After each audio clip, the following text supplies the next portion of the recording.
Hey everybody, it's Jason from the Texas Gun Vault 2, and we're back out here in the garage for another first impressions video. Now, I always have to give the caveat because I know there might be people that are just finding my channel or just seeing this video and based off of the title thinking this is a review. This is not a review, this is my first impressions.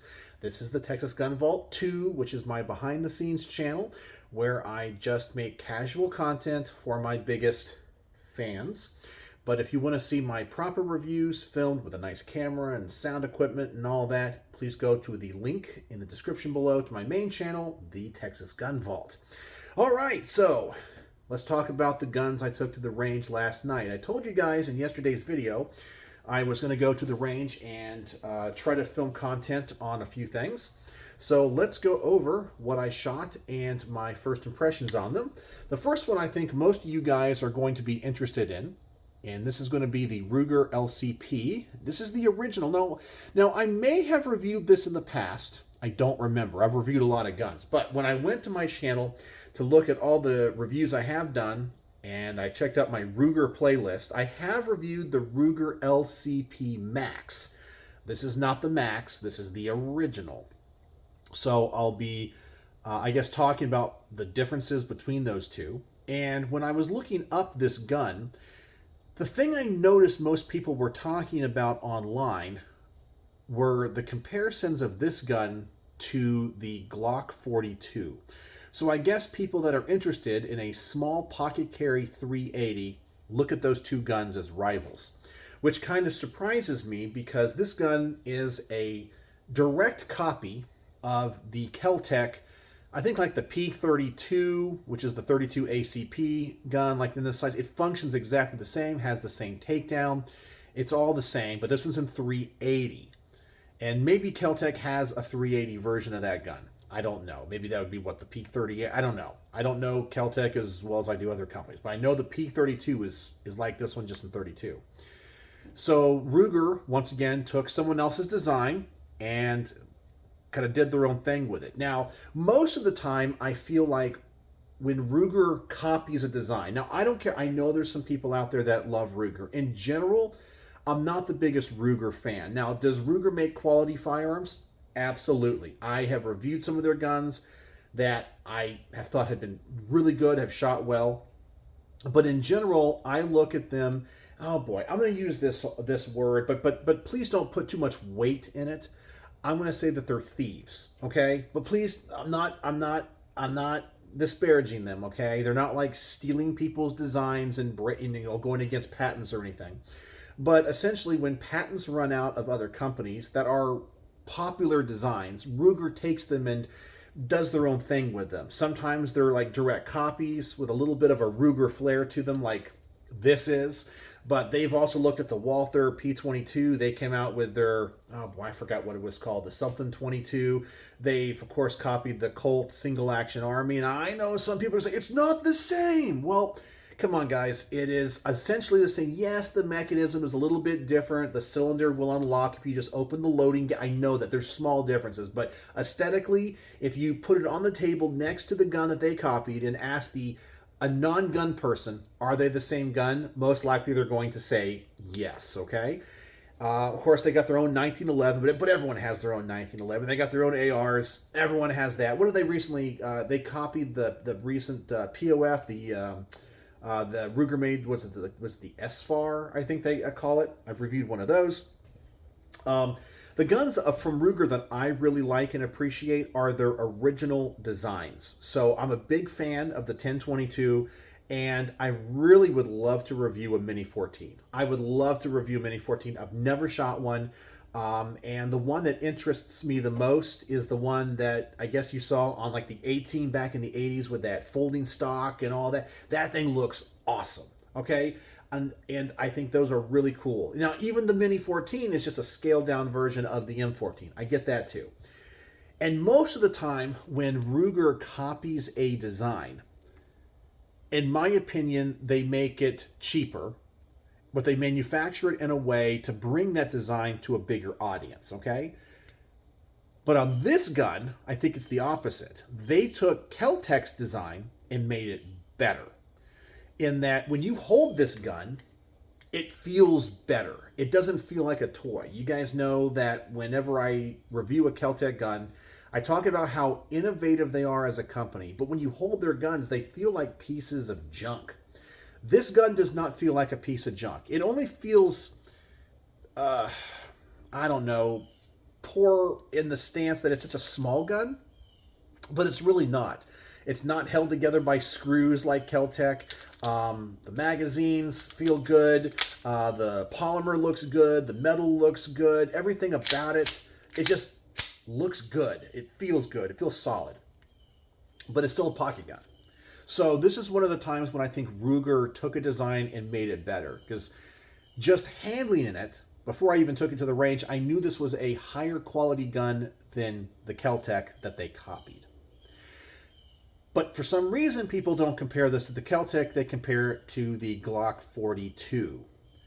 And I will tell you, after taking this to the range, I don't know why anybody compares this to the Glock 42. In my personal opinion, the Glock 42 is a far superior firearm, okay? It has a manual of arms that you would be familiar with most semi-automatic striker-fired pistols.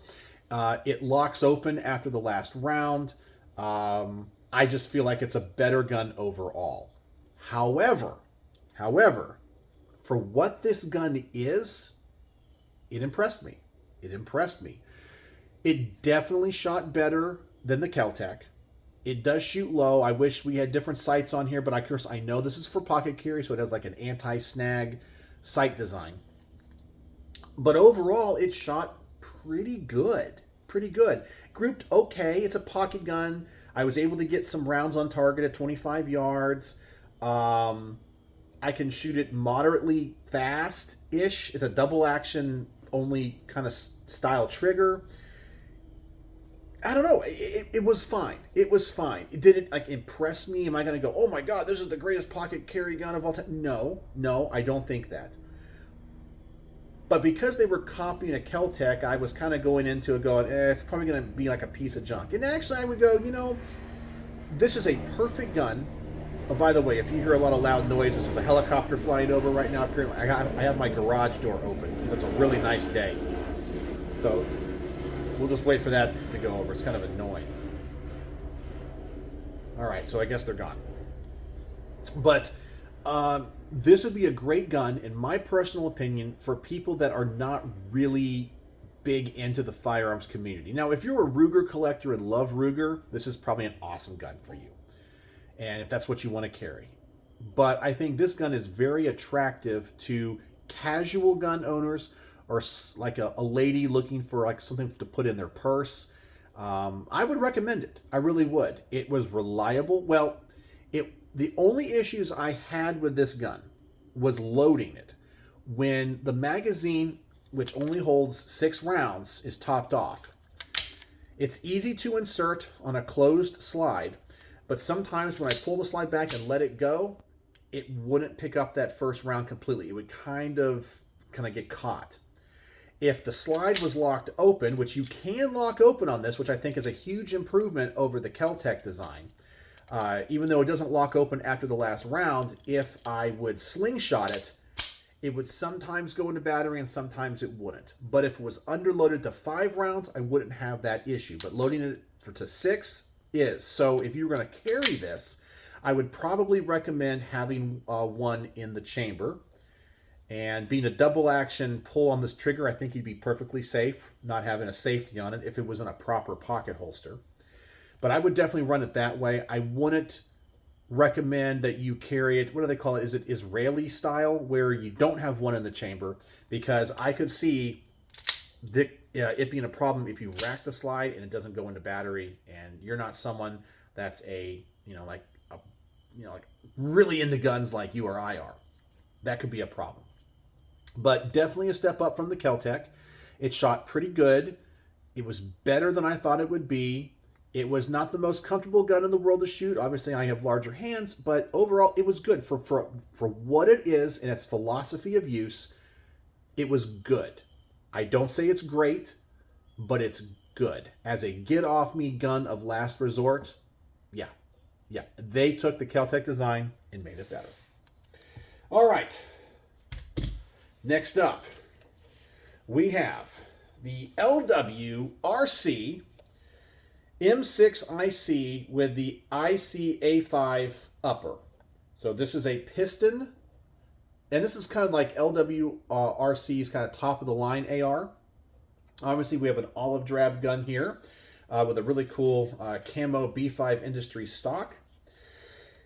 And I've reviewed a couple of other LWRC guns in the past. I think all of those have been direct impingement with the exception of one, but I have not reviewed the IC-A5 upper. And this one was very nice. Very nice. Extremely accurate. You have a heavier gun than a standard AR, which is the thing about piston guns I don't like. These are heavier. You notice it when you're holding it. And overall, it ran great. No issues whatsoever. Perfect self-defense carbine. I did run it both suppressed and unsuppressed, and I was using the adjustable gas block for it. So we have a very easy adjustment here on the front. If it's up, it's designed for suppressed. If it's turned to the side, it's unsuppressed. I had no issues with that. The owner of this gun has put on a muzzle brake, which honestly is the thing about this setup that I don't like.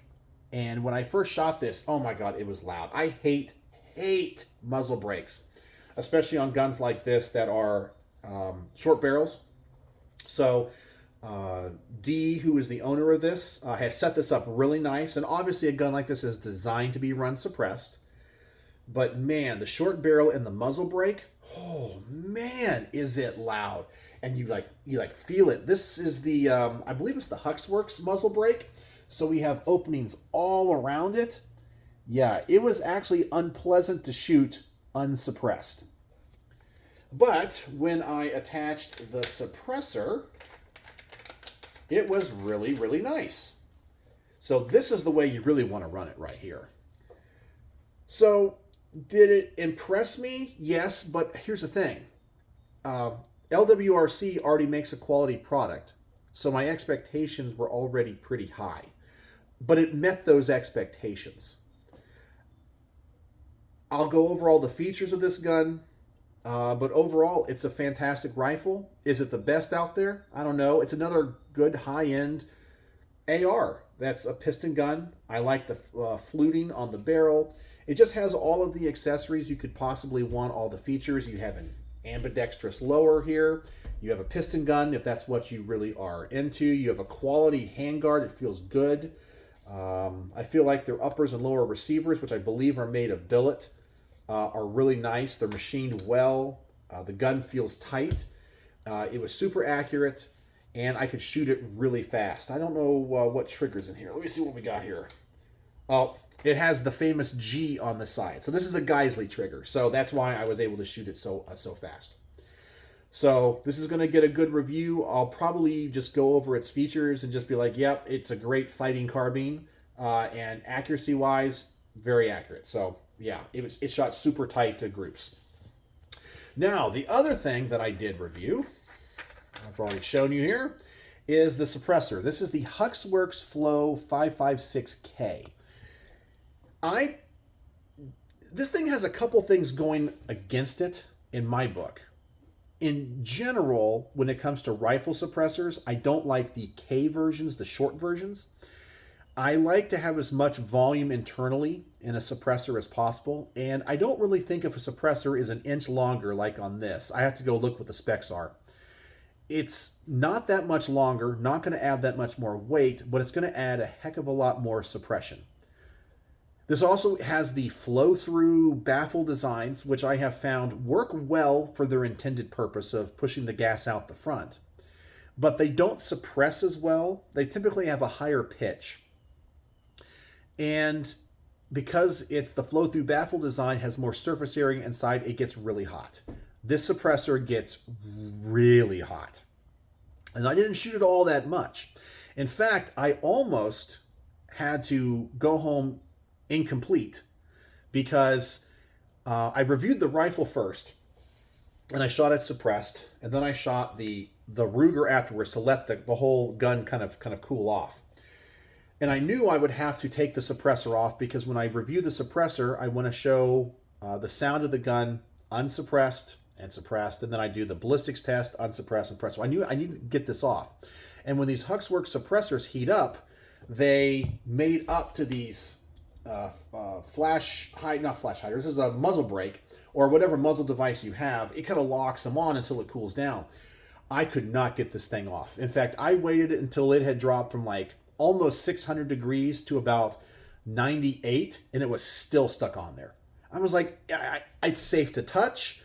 I thought I was going to have to come home and like get like a strap wrench or something to get this thing off. But finally, before I was getting everything packed up, it came loose. It got cool enough. So then I was able to finish the review on this. This suppressor does get very, very hot, and it stays hot for a long period of time. I have to go look. I bet this is stainless. I could be wrong.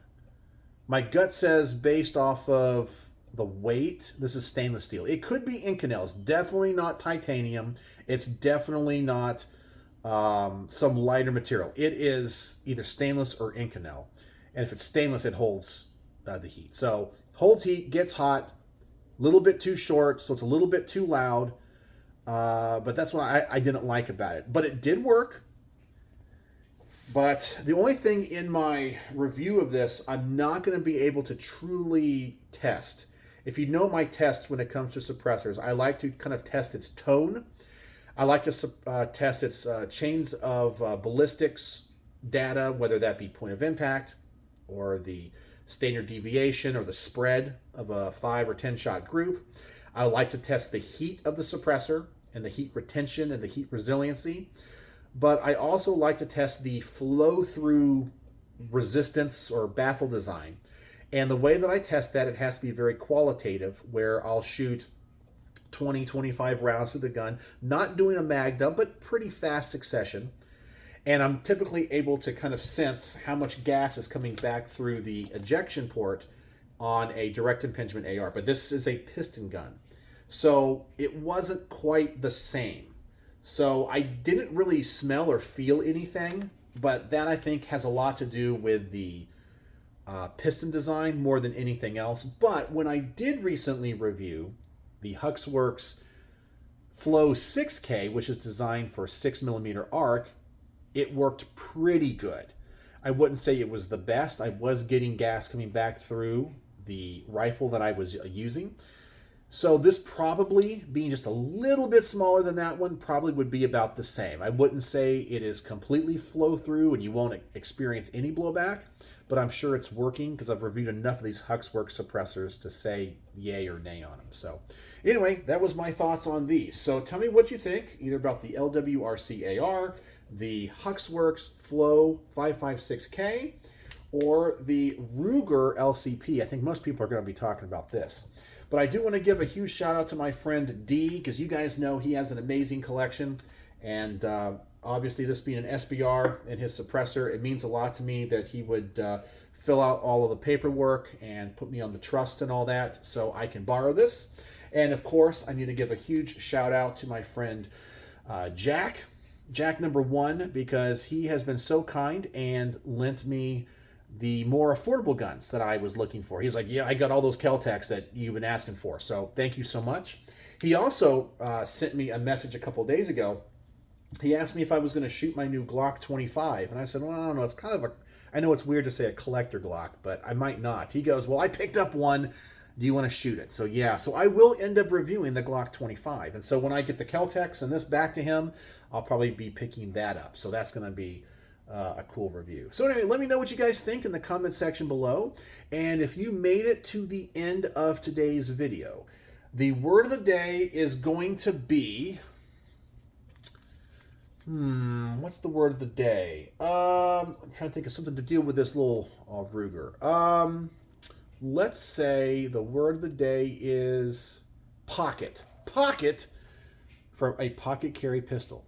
So now let me know what you think in the comment section below. Use that that word in the comments so I know you watched to the end and have a high tolerance of pain to put up with me, my voice, and my uncharismatic personality.